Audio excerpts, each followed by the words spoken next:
Bonsoir chers téléspectateurs, merci de votre fidélité renouvelée à la télévision Futur Média. Nous recevons ce soir avec un immense plaisir le docteur Momar Thiam. Bonsoir. Bonsoir chéri. Merci d'être avec nous ce soir, docteur en communication politique. Avec vous, nous allons revenir sur l'actualité, mais d'abord avec la machine médiatique et judiciaire qui s'est emballée suite aux déclarations de l'avocat Maître Moussa Diop, actuellement dans les locaux du commissariat central, de l'avocat qui a parlé d'un scandale sur un contrat minier. Le procureur s'est autosaisi, le groupe Mimran a démenti, Aly Ngouille Ndiaye a porté plainte. Qu'avez-vous pensé de ces déclarations tonitruantes? Écoutez, comme tout Sénégalais, tout observateur de la vie publique, j'ai suivi les déclarations de Maître Moussa Diop. Il est vrai qu'une campagne électorale ou une pré-campagne donne l'occasion souvent aux acteurs politiques de faire dans la visibilité, de faire quelquefois même dans le tonitruant, histoire d'attirer l'attention des médias. Mais je ne pense pas que ce soit le cas de Maître Moussa Diop dans ce registre-là. Mais je dis que les accusations sont tellement graves qu'à mon sens, le procureur ne pouvait pas rester insensible à cela.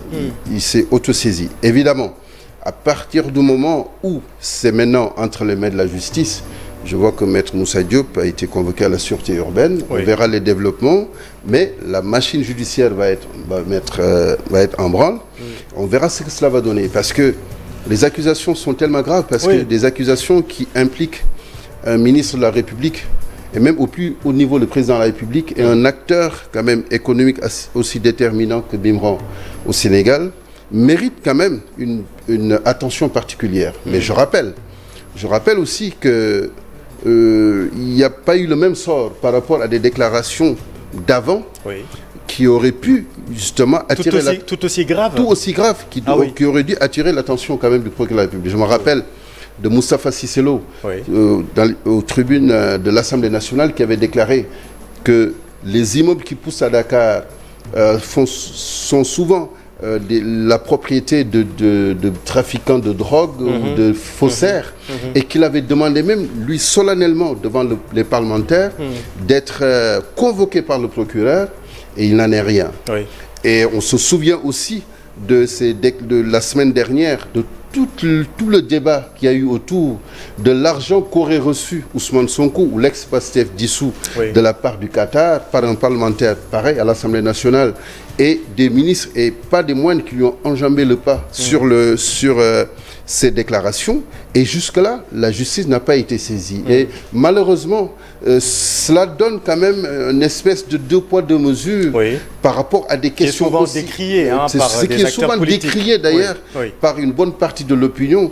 Mais ce n'est pas nouveau, parce que si vous regardez très bien M. Diop, c'est le président de la République lui-même qui avait donné un signal assez fort dans cette manière de faire, en disant que certains dossiers par rapport au bien mal acquis, que c'est lui-même qui avait mis le coude dessus. Et que donc, à partir de ce moment, l'opinion est tout à fait fondée à penser qu'il y a deux poids, deux mesures en ce qui concerne les affaires qui ébranlent un peu la République, si je puis m'exprimer ainsi. Et ce qui est troublant dans l'affaire Maître Moussa Diop, s'il y a affaire, puisque rappelons-le encore une fois, le groupe Mimran a démenti formellement, le ministère des Mines et de la Géologie a également démenti. Ce qui est troublant, c'est tout de même que ces documents sont estampillés avec le sceau de la République. Mais c'est d'autant plus grave qu'aujourd'hui, on voit des documents officiels sur la place publique. Mais ce n'est pas la première fois. On a vu des documents qui ont été exhibés. Alors, l'authenticité reste à prouver. Bien sûr, on a vu des documents qui ont été exhibés sur la place publique à travers ce que j'appelle les médias numériques, notamment les réseaux sociaux, comme on l'appelle traditionnellement, concernant des contrats miniers qui avaient été signés par peut-être le petit frère ou le grand frère du ministre de l'Intérieur d'avant, qui était M. Diom, Antoine Diom. Et on a l'impression qu'il n'y a pas eu de suivi. Et donc, ça fait tache d'huile. À partir de ce moment, certains, comme Maître Moussa Diop, peut-être, je dis bien, c'est une hypothèse de travail, ont pensé qu'à partir du moment où il a des documents qu'il estime être des documents officiels, parce qu'estampés du sceau de la République, avec des signatures et datés, ce sont des documents officiels, mais attention, parce qu'aujourd'hui, des faussaires, il y en a, de la désinformation, il y en a, et malheureusement, on peut tromper aussi l'opinion par rapport à cela, et aussi, quelque part même pour lui, affaiblir un tout petit peu l'aura ou la recherche d'aura qu'il aurait pu avoir à travers peut-être cette forme de communication qui est somme toute désastreuse, il faut le dire. En tout cas, l'affaire est pendante désormais devant la justice. Maître Moussa Diop est actuellement dans les locaux du commissariat central. On va suivre naturellement tout cela pour vous. On s'approche de l'échéance de la présidentielle, Dr Momar Thiam. Les candidats ont jusqu'au 26 décembre pour déposer leur dossier. Ousmane Sonko, lui, sera fixé demain 12 décembre 2023. Qu'avez-vous pensé de cette affaire? Mais le cas Ousmane Sonko est un cas assez atypique et je pense que c'est un cas qui fera école. Pour la bonne et simple raison, c'est qu'aujourd'hui, Ousmane Sonko étant dans les liens de la détention est le candidat, l'absent le plus présent du débat politico-médiatique. On a l'impression que cette élection tourne autour de Ousmane Sonko et du candidat du pouvoir. Oui. Alors que, vous le voyez bien, et vous l'avez constaté vous-même, alors qu'il y en a plus de 200. Il y a plus de 200 candidats à la candidature. Exactement. Et parmi ce lot pluriel de candidatures, vous avez des candidatures qui ne sont pas des candidats de moindre mesure. Je veux parler l'ancien Premier ministre Idrissa Seck. Tout à fait. Je veux parler de l'ancien Premier ministre Boun Abdallah Dionne. Absolument. Et de l'actuel Premier ministre Amadou Ba. Oui. Et de l'ancien Premier ministre Aminata Touré. Oui. Et donc, si tout le débat, à mon sens, tourne autour d'Ousmane Sonko, cela veut dire qu'il ne reste pas insensible et qu'il sera un élément déterminant pour l'issue de ce scrutin. Dans quel sens? Un élément déterminant, parce qu'on a même l'impression qu'en état dans les lignes de la détention, il fait encore beaucoup plus peur au pouvoir, parce qu'ayant une capacité, de par ses relais en termes de communication, de délivrer des messages, et pourquoi pas demain de donner un consigne de vote. Il est le métronome médiatique, c'est ce que vous voulez dire. Non seulement il est le métronome médiatique, mais c'est lui peut-être qui va fixer le cap pour ce qui est de l'opposition. Et là, ce n'est pas uniquement le pouvoir qui peut en tarir, mais il y a aussi une opposition qui est là, qui cherche ses marques et qui cherche surtout à faire le plein pour le parrainage, pour passer justement cet obstacle des parrainages devant le Conseil constitutionnel. Mais il y a aussi l'ombre d'Ousmane Sonko qui est sur cette opposition-là, qui est plurielle, mais qui est aussi sur la tête du pouvoir. Parce que, tout simplement, comme je l'ai dit tantôt, ils disposent de relais qui sont des personnes ressources et qui sont des leaders d'opinion comme Habib Sy, comme Guy Marius Sagna, comme Dieye, comme Aïda Mbodj, pour faire passer des messages dans l'opinion. La dernière fois, c'était pour dire qu'il se porte très bien, qu'il est droit dans ses bottes, pour reprendre la formule d'Alain Juppé. Tout à fait. Donc, tout simplement, demain va se jouer peut-être son avenir électoral pour ce qui est de cette élection, mais demain aussi va se jouer l'avenir de cette élection si toutefois il est d'abord maintenu en prison. L'avenir de l'élection, carrément. L'avenir, je veux dire, de la nature de cette élection. Je m'explique. Cette élection va voir, à mon sens, deux camps s'opposer. Vous avez le camp du pouvoir qui est aujourd'hui dans ce que j'appelle un fractionnisme organisé, parce que vous avez le candidat du pouvoir qui est de la majorité, qui est Amadou Ba, officiel, et vous avez des candidatures de Boun Abdallah Dionne, de Aly Ngouille Ndiaye,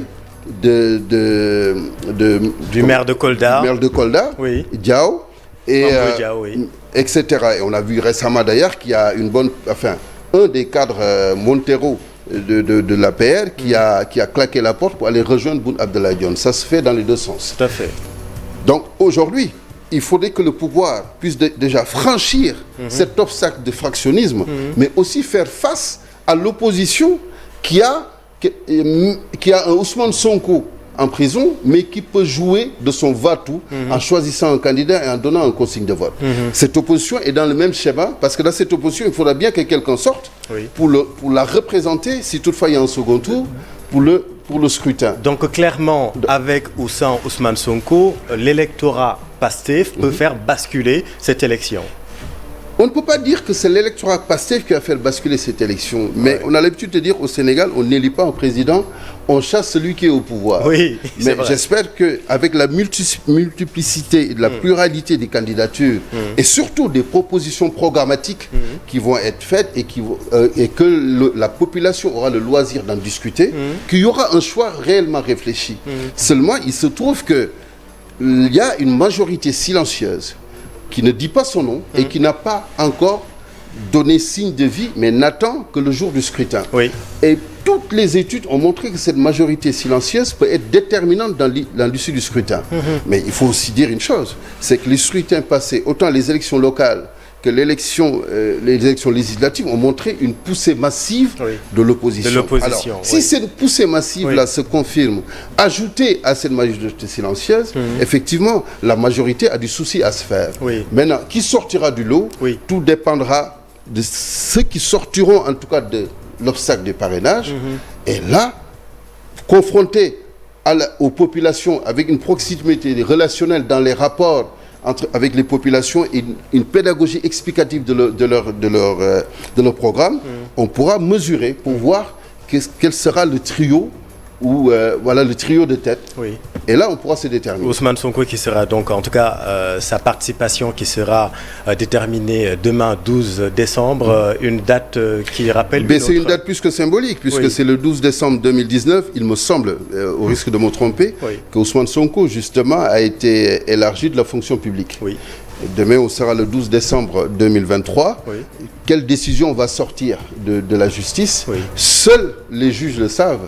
Et en général, on ne commande pas les décisions de justice, fussent-elles des décisions qui ne sont pas encore sur la place publique. Tout à fait. Est-ce que vous croyez que vous avez cité des pontes tout à l'heure de l'opposition, des têtes d'affiche en tout cas, que ce soit Khalifa Sall, Idrissa Seck, Aminata Touré, qui a rejoint également l'opposition peut-être un peu tardivement, mais qui pourrait tirer les marrons du feu de l'absence d'un Ousmane Sonko? L'éventuelle absence. Donc, à l'observation, moi je pense que le candidat aujourd'hui à la candidature qui est dans une démarche encore plus proche d'Ousmane Sonko, c'est Bougane Gueye Dany. Pour la bonne et simple raison, c'est que d'abord, ça fait plus de 2 ou 3 ans qu'il parcourt l'intérieur du pays, qu'il abat ses cartes auprès des localités que d'ailleurs beaucoup de personnes ne connaissaient pas au Sénégal, moi y compris, pourtant des campagnes j'en ai fait, et qui a aussi une machine médiatique derrière qui lui permet quand même d'asseoir une visibilité et de pouvoir promouvoir les actions sur le terrain. Ajouté à cela, il est dans un format anticonformiste, pour ne pas dire anti-système. Et comme il est qualifié comme un candidat anti-système, si vous faites une analyse du discours de Ousmane Sonko et de Bougane Gueye Dany, il y a des traits de ressemblance sur certains aspects. Sur la malgouvernance, sur l'utilisation de l'argent public, sur le renouvellement du personnel politique, et sur l'éthique et la déontologie en politique. Et je pense que si il arrive à capitaliser en termes de communication son discours, Bougane Gueye Dany, autour de ces thématiques, et d'avoir quand même un écho, qui peut avoir un écho assez fort auprès de l'opinion, et qu'il arrive surtout à tendre la main aux adhérents, aux sympathisants de l'ex-PASTEF dissous, il peut, à la limite, engranger quelques points à ce niveau-là. Mais attention, Ousmane Sonko n'a pas encore dit son dernier mot. Parce que, mais pour vous, Bougane fait partie du nouveau monde. Bougane ferait partie, du nouveau monde, à mon avis, de ceux qui seraient dans ce mouvement-là et qui pourraient récolter des dividendes, ou sinon de la valeur ajoutée médiatique à ce niveau-là, et même électorale. Il y a aussi un Boubacar Camara et même un Abdourahmane Diouf, qui sont technocrates qui ont pratiqué le terrain et qui ont un discours assez construit. Oui. Un discours assez construit, mais un discours qui est toujours à cheval entre le système et l'antisystème. Oui. Et donc, oui, parce qu'eux aussi, ils ont pris part au système. Absolument. C'est ça, parce qu'ils ont pris part au système. Absolument. Abdourahmane Diouf, oui. du temps où il était avec Idrissa Seck, il faisait partie des penseurs. Exactement. Oui. Et Boubacar Camara était le secrétaire général. Mais vous ne citez pas Khalifa Sall. Je vais y arriver. Oui. Et ce qui va se passer, c'est pour ça que je dis que cette élection est quand même un scrutin à enjeux multiples et à incertitudes multiples. Parce que vous avez un candidat, et non des moindres, qui, à mon sens, est une équation à plusieurs inconnus, c'est Karim Wade. Oui. Demain, si s'avère que Karim Wade, comme les adhérents ou les sympathisants du PDS le réclament, laisse entendre, oui, revient au Sénégal, il y aura peut-être, je dis bien peut-être, parce que ça, ce sera confronté à la réalité. La donne peut totalement changer alors. Il peut changer un peu la donne. Oui. Il peut changer un peu la donne pour deux raisons. La première raison, c'est que d'abord, on a vu un PDS, même à l'Assemblée nationale, qui pactise, sans le dire, avec la majorité. Et on a vu un PDS qui n'est pas assez mordant dans l'opposition, contrairement aux autres membres de l'opposition qui sont dans la dénonciation tout azimut, dans la confrontation d'idées ou dans la confrontation même sur le terrain politique. Le PDS est aux abonnés absents. Et cela laisse penser que le PDS est peut-être dans le sillage de la majorité, mais attend aussi son champion Karim Wade pour pouvoir mieux se déterminer. Si demain, pour la deuxième raison, c'est que Karim Wade étant absent pendant un moment du paysage politique sénégalais, c'est l'exilé l'exilé politique le plus présent dans la mémoire des Sénégalais aujourd'hui, dit qu'il revenait au Sénégal. Ça pourrait, cela me donne un tout petit peu l'image de Wade, de son retour d'exil pendant un an, alors que c'est la coalition 2000 composée de partis de gauche qui est allé le chercher. Mais ce qui est en Wade n'est pas forcément chez Karim Wade. Parce que Wade avait un passé politique, 26 ans d'opposition, etc. Absolument. Mais on sait les Sénégalais assez dans l'émotion et assez dans la nostalgie pour voir en Karim Wade le digne représentant de son père. Alors, oui, allez-y. Et si demain Karim Wade foule le sol sénégalais, je dis que ce sera en fonction de l'accueil qu'il sera réservé, du traitement médiatique qui sera fait de cela et de l'écho que ça va avoir au niveau du paysage politique sénégalais. Et là, on pourra dire, la donne peut changer. Le cas de Khalifa Sall est peut-être, dans une moindre mesure, semblable à un acteur politique qui essaie de se retrouver, à mon sens, dans cette élection présidentielle, parce qu'il faisait partie de Yewwi Askan Wi, et on a l'impression qu'il s'est détaché de cette dynamique-là, et que cela lui a un peu porté préjudice au sein de la population de l'opposition, qui lui était favorable. Et que donc, il aura deux batailles à mener. Conforter sa position au sein de l'opposition et avoir un discours assez constructif pour se poser en présidentiable majeur. Et là, c'est toute la difficulté qu'il a aujourd'hui en Khalifa Sall. Alors, on va passer à une autre actualité également qui divise la classe politique, c'est la visite à Paris du Premier ministre candidat Amadou Ba. L'opposition, une partie de l'opposition, en tout cas, s'indigne de cette visite à moins de 3 mois de la présidentielle. Les alliés d'Ousmane Sonko en conférence de presse aujourd'hui dénoncent une certaine ingérence de la France. Qu'en pensez-vous? Est-ce que c'est la politique ou pas, selon vous? Mais vous savez, en politique, on ne dira pas que tous les coups sont permis, mais toutes les opportunités sont à saisir. Évidemment, la première chose peut-être que l'on peut pointer du doigt, c'est le fait que le président soit absent du territoire, le Premier ministre soit absent du territoire. Avec une bonne partie du gouvernement, on a l'impression que personne n'est autour de cette gouvernail gouvernementale, si je puis m'exprimer ainsi, pour conduire les destinées du pays. Ça, c'est juste anecdotique au passage. Maintenant, que l'opposition dénonce justement cette manière de faire cette démarche politique, et qualifie cette démarche de politique politicienne et d'ingérence de la France, l'opposition est dans son rôle. L'opposition est aussi dans son rôle. Maintenant, moi, ce voyage, vu sous l'angle de la communication, me laisse penser que, évidemment, Amadou Ba joue aussi sa présidentiabilité. Tout à fait. Parce que même dans son propre camp, et là je me souviens des propos de Souleymane Jules Diop, il manquait à Amadou Ba l'affirmation de cette présidentiabilité, l'affirmation de ce leadership auprès de la majorité pour s'affirmer comme un candidat consensuel et qui prend son destin en main. Évidemment, il y a l'ombre du président de la République qui plane sur sa tête. Il est peut-être dans la retenue, mais je pense que candidat à une présidentielle aussi ouverte aujourd'hui pouvait lui permettre, à mon sens et à mon avis, de s'affranchir de son rôle de Premier ministre, c'est-à-dire laisser la station primatoriale à quelqu'un d'autre et jouer pleinement. Parce que c'est ça la difficulté.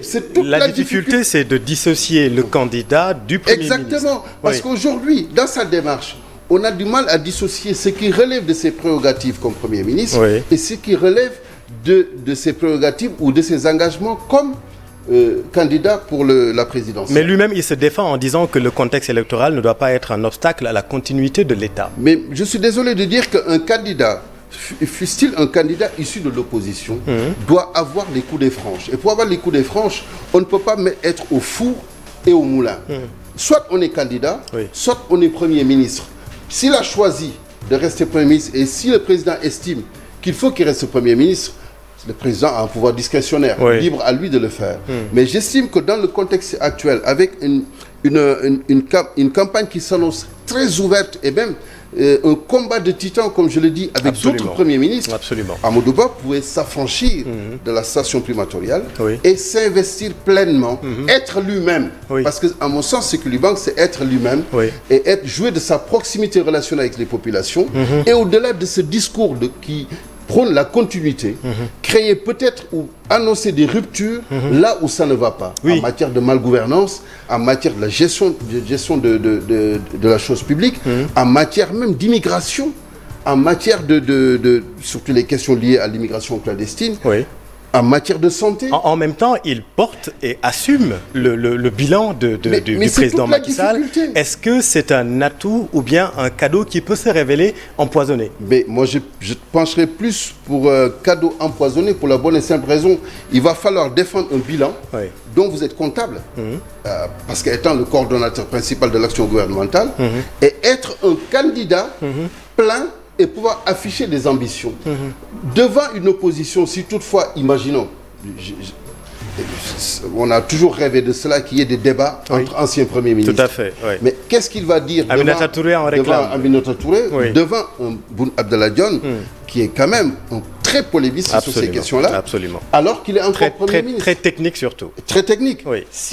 S'il ne se départisse pas de cette fonction, de cette casquette de Premier ministre, cette confusion va entretenir une confusion dans sa communication politique électorale et cela peut être contre-productif quand même pour l'issue de cette Peut-être qu'il a son agenda. On va évoquer une autre question. Que pensez-vous du silence d'Idrissa Seck? C'est d'ailleurs à la une du quotidien L'Observateur du jour. En communication politique, que faut-il comprendre de ce silence assourdissant? Mais vous savez, souvent on dit en termes de communication, le silence aussi est un message. Tout à fait. Je l'ai dit d'ailleurs dans cet article paru dans l'Observateur où j'ai participé.